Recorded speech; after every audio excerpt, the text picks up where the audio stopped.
Hello मेरे दोस्तों, उम्मीद है आप सब अच्छे होंगे। मैंने ग्रेटर नेपाल के पॉसिबिलिटीज़ के बारे में बहुत सारी वीडियो बनाई, आप देखना चाहें तो देख सकते हैं। मगर आज की इस वीडियो में मैं आपको बताने जा रहा हूं कि अगर ग्रेटर नेपाल बना तो क्या होगा।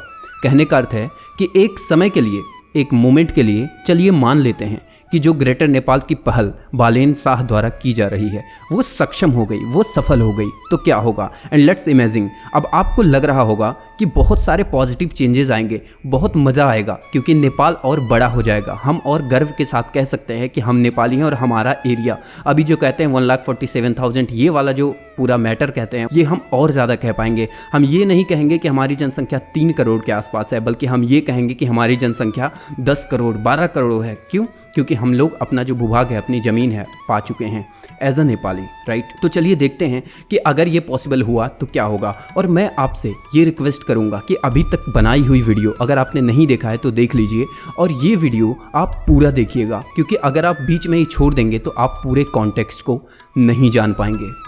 तो लेट्स स्टार्ट द वीडियो। सो सबसे पहले बात करते हैं पॉजिटिव इम्पैक्ट के बारे में कि अगर ग्रेटर नेपाल हो गया तो क्या होगा। तो सबसे पहले बात करेंगे इकोनॉमी पे।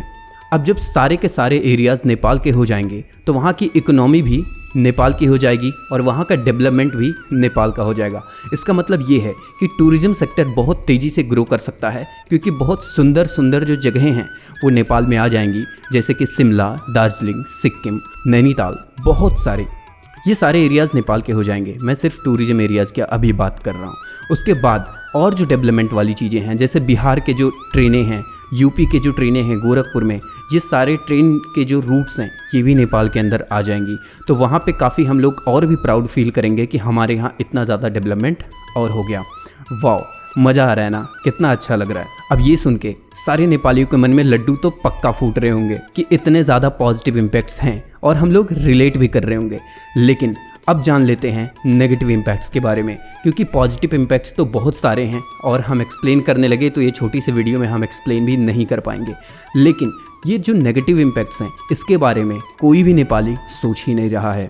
दोस्तों, मैं किसी भी फैसले को क्रिटिसाइज़ नहीं कर रहा हूँ। बालेन शाह जो फैसला लिए हैं मैं उससे बहुत ज़्यादा सहमत हूँ। क्यों?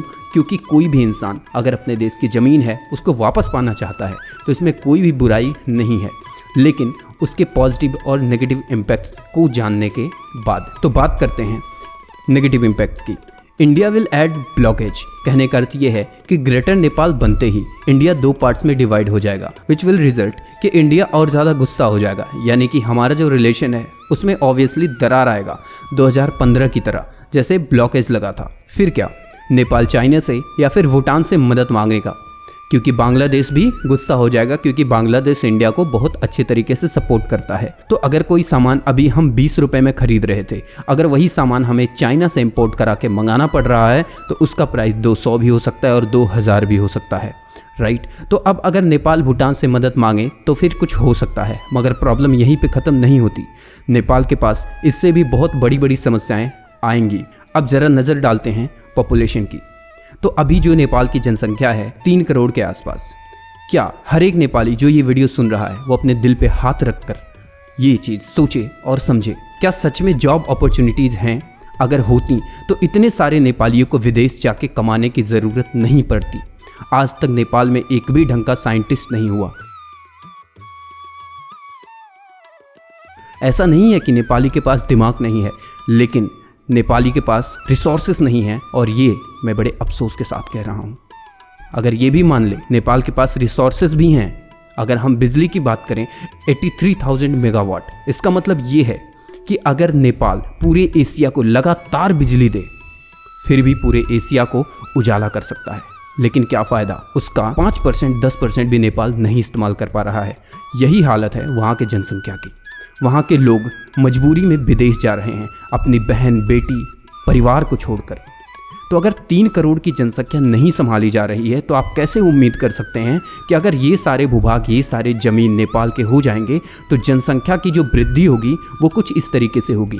लगभग 4.25 करोड़ की जनसंख्या बिहार से आएगी, 1 लाख के आसपास जनसंख्या उत्तराखंड से, 77 लाख 78 लाख के आसपास की जनसंख्या हिमाचल प्रदेश से और 7 लाख के आसपास की जनसंख्या गोरखपुर से नेपाल में शामिल हो जाएगी। यदि यह हो जाता है तो नेपाल की जनसंख्या अमूमन 6 से 7 करोड़ के आसपास हो जाएगी, यानी कि 7 करोड़ और ये 3 करोड़ जोड़ लेते हैं 10 करोड़। अब इस बदलती जनसंख्या के साथ नेपाल के आपातकालीन सेवाओं, सामाजिक सुरक्षा और अवसरों पर दबाव बढ़ सकता है, और बढ़ सकता नहीं, ऑब्वियसली बढ़ जाएगा।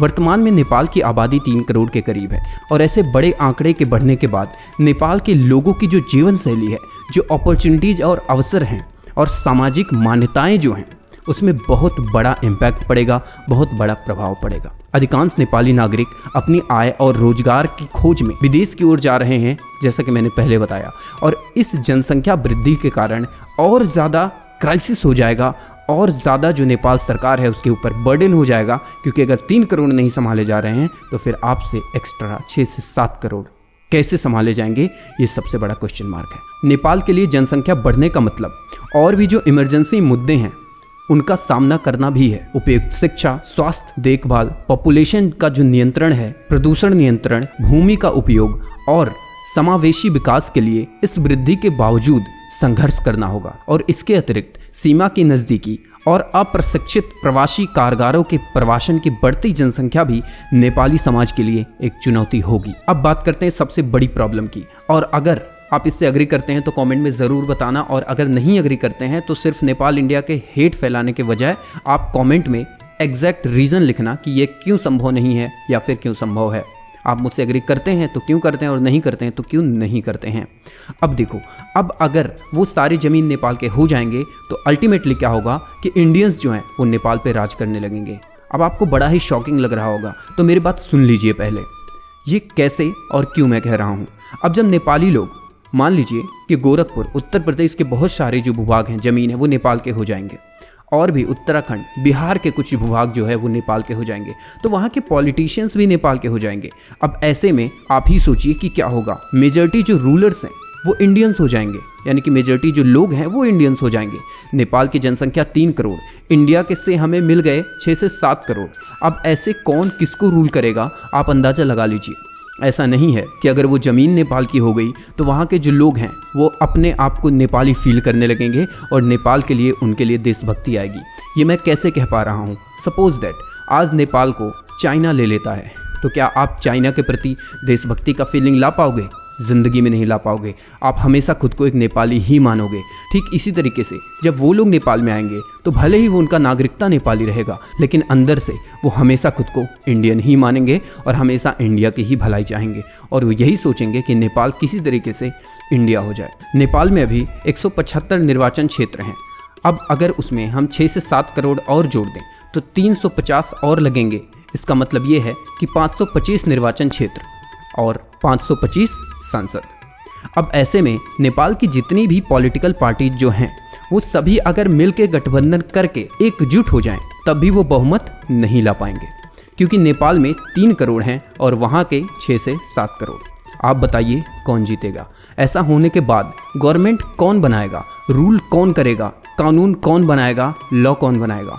नेपाल में गोरखपुर को ऐड करने के बाद में योगी आदित्यनाथ को भी स्वीकारना पड़ेगा, उसके साथ मनोज तिवारी को भी स्वीकारना पड़ेगा, शायद दिनेश लाल यादव को भी स्वीकारना पड़ेगा, और ऐसे बहुत सारे नेता हैं जिन्हें आपको स्वीकारना पड़ेगा। अब वो लोग भी अपने अपनी पार्टी दर्ता कराएंगे, जैसे कि भारतीय जनता पार्टी अब अगर नेपाल में है तो हो सकता है इनवैलिड हुआ तो नेपाली जनता पार्टी। ऐसे कर करके नेपाल पे उनका कब्जा हो जाएगा। नेपाल पे अच्छा पकड़ बनाने के बाद वो लोग नेपाल को इंडिया के साथ मर्ज कर देंगे। इस बात के ऊपर पार्लियामेंट भी कुछ नहीं कर पाएगा। जनमत संग्रह हुआ तो भी इंडियंस इंडिया के साथ मर्ज होने के लिए रेडी हो जाएंगे। नेपालियों को ना चाहते हुए भी इंडिया के साथ मर्ज होना पड़ेगा, क्योंकि 3 करोड़ और 7 करोड़ में बहुत बड़ा अंतर आ जाता है। अब आप ये कह सकते हैं कि जो इंडिया के लोग आएंगे उन्हें हम चुनाव नहीं लड़ने दे सकते हैं, उन्हें बहुत सारे अधिकार हम लोग नहीं देंगे। इसका मतलब क्या है? नेपाल एक प्रजातंत्र देश है और हर एक नेपाली नागरिक, अब जब वो नेपाल में आए तो वो नेपाली हो गए, और कोई भी नेपाली नागरिक को किसी भी अधिकार से वंचित नहीं किया जा सकता, ऐसा नेपाल का ही कानून कहता है। तो अगर हम ऐसा करते हैं तो हम बाहरी जो बाकी देश हैं उसकी नज़र में हम गलत काम कर रहे हैं और हमारी नीयत और हमारी इमेज बहुत बुरी तरीके से ख़राब हो जाएगी। अब ऐसे में नेपाल का इतिहास, नेपाल की आइडेंटिटी सब कुछ छिन जाएगा। क्यों? क्योंकि नेपाल इंडिया में मर्ज हो जाएगा। कारण मैंने बता दिया। ज़मीन मैटर नहीं करता यार, एक अच्छा रिलेशन रहे ये बहुत बड़ी बात है। ज़मीन के लिए रिश्ते में दरार नहीं आनी चाहिए। और अगर डेवलपमेंट और विकास पे ध्यान दें तो आज भी नेपाल से बड़े बड़े नेशंस नेपाल से पीछे हैं और नेपाल से काफ़ी छोटे छोटे देश नेपाल से भी आगे हैं। और रही बात छोटे और बड़े की, बात उसकी नहीं है, बात ये है कि नेपाल गवर्नमेंट खुद को सक्षम बनाने पे अगर ध्यान दे तो क्या मज़ा आ जाएगा। क्यों? क्योंकि देखो फॉर एग्जांपल हम इजराइल की बात करें, कितना छोटा सा देश है यार, लेकिन उससे अमेरिका भी कांपता है। क्यों कांपता है? क्योंकि वो पावरफुल है, उसकी पॉलिटिकल जो इश्यूज़ हैं वो बहुत ज़्यादा स्ट्रांग हैं, वहाँ पर यूनिटी है। ये सारी चीज़ें नेपाल गवर्नमेंट को सोचनी चाहिए और सबसे पहले खुद को स्ट्रांग बनाना चाहिए, खुद की सेना को स्ट्रांग बनाना चाहिए। बातों से कुछ भी नहीं होगा। जब बात हथियार और लड़ाई की आती है तो बातों से नहीं जीता जा सकता कि हमें ग्रेटर नेपाल चाहिए, हमें ये चाहिए, हमें वो चाहिए। आप खुद को सक्षम बनाओ कि अगर आप सिर्फ बोल दो इंडिया से कि हमें ग्रेटर नेपाल चाहिए तो वो डर जाए कि अगर मैं नहीं दूँ तो ये लड़ाई करेंगे और ये जीत जाएंगे और उसे मजबूरी में देना पड़े। तो अभी हम उसके सक्षम नहीं हैं, इस बात को हमें खुद स्वीकारना पड़ेगा। और रही बात कि मैं बालन के ग्रेटर नेपाल वाले फैसले को क्रिटिसाइज़ नहीं कर रहा, बल्कि अपना एक ओपिनियन दे रहा हूँ, जिससे कि आपको सिर्फ पास्ट का ही नहीं कि हमारा इतिहास क्या था, हम क्या थे, हमारी ज़मीनें क्या थीं, बल्कि आपको फ्यूचर का भी अंदाज़ा लगे कि अगर ऐसा हुआ तो क्या होगा। और जहाँ तक मुझे पता है कि नेपाली जो हैं वो दूरदृष्टि की सोच रखने वाले हैं और इसीलिए नेपाल आज तक किसी का गुलाम नहीं हुआ। लेकिन अगर ये फैसला हुआ और आक्रोश में कोई भी फैसला हम लोग लिए तो ज़रूर आगे ऐसा पॉसिबल भी हो सकता है। और बालन के इस फैसले से मैं बहुत खुश हूँ कि उन्होंने ग्रेटर नेपाल वाली पहल की, क्योंकि अगर कोई किसी के भी इंडिपेंडेंस, किसी के हिस्ट्री पे सवाल खड़ा करेगा तो एक पोजीशन पाने के बाद एक्शन तो लिया ही जाएगा। एंड किसी को मुंह तोड़ जवाब देना गलत बात नहीं है। अगर इंडिया ने नेपाल को अपने सांसद भवन में शामिल किया है तो अगर बालन ने ये कदम उठाया है तो मैं उसका सम्मान करता हूँ। दोस्तों आप नीचे कमेंट में बताइए कि मेरा ये जो ओपिनियन है आपको कैसा लगा। मैं किसी भी कंट्री को हेट नहीं करता और ना ही हेट फैला रहा हूँ, ये बस मेरा एक ओपिनियन है जो सही भी हो सकता है और शायद गलत भी। तो अगर आप मुझसे सहमत हैं तो कमेंट में बताएं कि क्यों सहमत हैं, और अगर सहमत हैं तो भी कमेंट में बताइए कि क्यों नहीं सहमत हैं। लव यू ऑल, जय नेपाल एंड जय हिंद, बाय बाय। और अगर आपको पसंद आते हैं इस चैनल के वीडियोस तो सब्सक्राइब कर लेना, क्योंकि मैं ऐसे वीडियोस लगातार आपके लिए लेके आता रहूँगा और आपको इतिहास के बारे में और नई नई चीज़ों के बारे में अवगत कराता रहूँगा। Thank you so much, bye bye.